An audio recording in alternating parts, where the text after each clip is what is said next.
It's often said that video games can tell a story as well as any movie, and with 2005's Fahrenheit, that's never been more the case.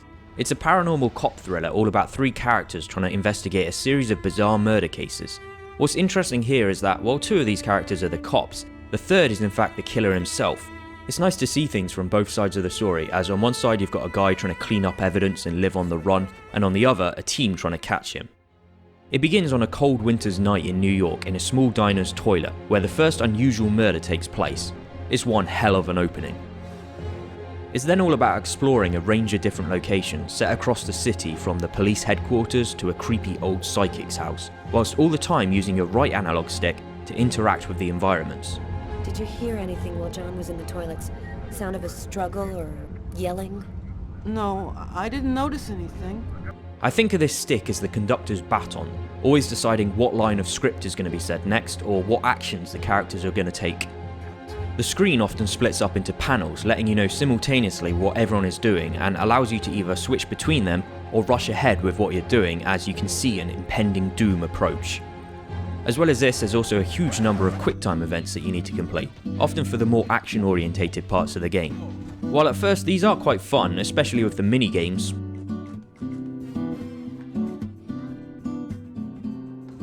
they do tend to drag on a bit for at least a few different sections of the game.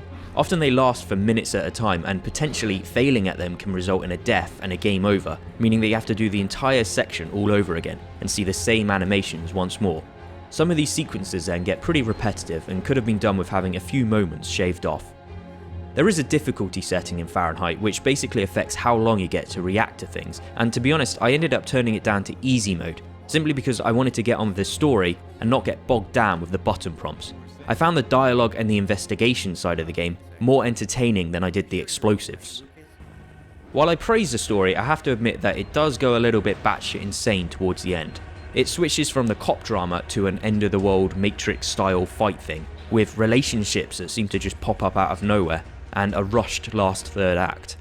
It isn't bad, but it just doesn't quite fit in with how well paced the first part of the game is. As well as giving you the time to work on the case, you also get the chance to check out what all the three characters get up to in their spare time. Not only is it a nice change of pace and good for some character development, it also has the added benefit of allowing your team to relax. You see, the game has a stress meter which, if it gets too low, will cause insanity and game over. So doing things like going toilet, having some food, or even just looking at yourself in the mirror, Hey, you're a good-looking guy, you know that?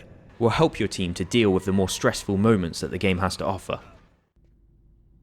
All of these different game mechanics are explained to you via Fahrenheit's writer and director David Cage, who strangely enough makes an appearance in the opening tutorial. Now it's up to you to play. And be careful, you're entering a world where anything can happen. Fahrenheit, or Indigo Prophecy as it's known in the US, is a superb form of interactive storytelling. Its PS4 version is the graphically spruced up version running in 1080p, and not once did I have an issue with the way the game looked. The controls did feel a bit primitive at times, but again, no major problems.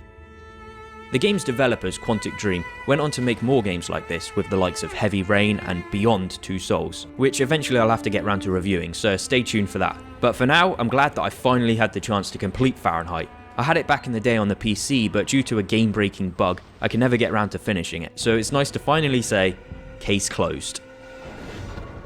And for more video game reviews, be sure to check out A's Gaming Moments. Thanks for watching.